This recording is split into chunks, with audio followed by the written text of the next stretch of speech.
Hello and welcome to this day in history for January 26th. January 26th is the 26th day of the year in the Gregorian calendar, with 339 days remaining to the end of the year, unless it's a leap year, in which case there are 340 days remaining to the end of the year.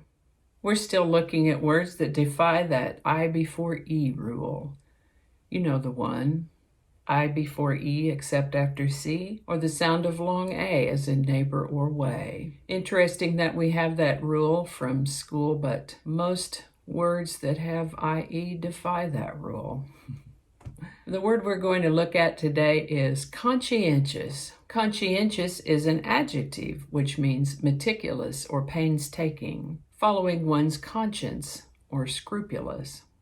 The etymology of this word is from the Latin con, which is an intensive prefix, and seer, which means to know, ultimately from the Indo-European root ske, to cut or split, which also gave us schism, ski, shin, science, conscience, nice, and a few other words that I can't quite figure out how to pronounce without looking them up. Earliest documented use of the word conscientious is 1603. I want to take a moment here to remind you that links to my research are included in the show notes, and to ask you to go ahead and click that like button, subscribe if you haven't already, let me know your thoughts in the comment section, and share this video with others. And with that, we're going to start in the year 1500. It is that Spanish explorer Vicente Yanez Pinzon had commanded the Niña during Christopher Columbus' first expedition to the New World, and on January 26th of 1500, he reached the northeastern coast of Brazil during a voyage under his command, making him the first European explorer to reach Brazil. In 1564, the Council of Trent established an official distinction between Roman Catholicism and Protestantism.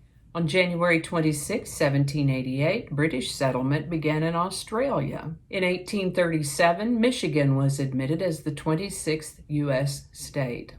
Interesting that it's the 26th state admitted on the 26th. The first prohibition law in the history of the United States was passed in Tennessee on January 26, 1838, making it a misdemeanor to sell alcoholic beverages in taverns and stores.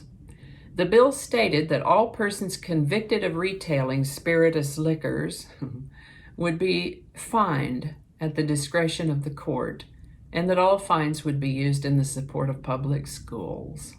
This is the birthday of Austrian-American singer Maria von Trapp, who was born on January 26, 1905. If that name is familiar to you, it might be because you've heard of her 1949 book, The Story of the Trapp Family Singers, which inspired a 1956 West German film, The Trapp Family, which then inspired the 1959 Broadway musical, followed by the 1965 movie, The Sound of Music.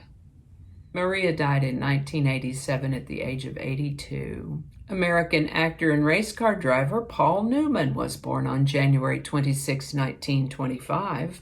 He's also known as a director, activist, and businessman, and co-founder of Newman's Own brand, which you can still find in your grocery stores today. Paul died in 2008 at the age of 83. On January 26 of 1926, Scottish inventor John Logie Baird launched a revolution in communication and entertainment when he gave the first public demonstration of Baird's invention, a pictorial transmission machine, which he called a televisor. We call them televisions today. On January 26, 1950, the Indian Constitution took effect, forming the Republic of India. In 1961, John F. Kennedy appointed Janet G. Travell to be the first woman physician to the president. In 1965, Hindi became the official language of India. The Dukes of Hazzard was a television comedy about two good old boy cousins in the rural South and their souped-up 1969 Dodge Charger known as the General Lee. And it debuted on CBS on January 26, 1979. Can you believe it's been 41 years? In 1980, Israel and Egypt established diplomatic relations. And that's all I have for you today. Thank you so much for watching. Again, links to my research are included in the show notes. Don't forget to click that like button, subscribe if you haven't already. Let me know your thoughts in the comments section and share this video with others. Thanks again, and I'll see you next time. Alrighty, camera's still rolling. Let's try something different here. All right, do that again. There's a good girl. Good girl. Come on now. I don't know how all that's going to go together, or if it's even going to make it to the video. We'll just see. Probably cut all that out. That'll all be laying on the cutting room floor. So I'll just do that whole thing over. That might not make it into the video. We'll see. Oh, that little birdie. I think I have birdies nesting in my shrubs out front. Changing it up.